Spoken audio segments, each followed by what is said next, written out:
ከመሞትሽ በፊት መጨረሻ በስማም ቆይ ከመሞት ይሻልሽ ከመሞትህ በፊት በእኛ ያምራል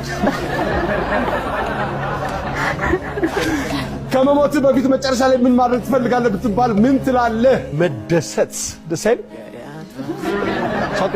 ሰፋ አድርገህ ትራስ አድርግበት ቀበሮች እናንተ ናቸው ስላላቸው ትንሽ ጋደል አለት በቀብር ስፍራ ችግር የለውም ማሻ እኔ ነኝ ሟች እና ምንድነው ታለንትሽ አንቺ?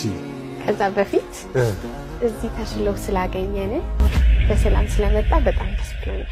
በጣም ነው የማመሰግነው።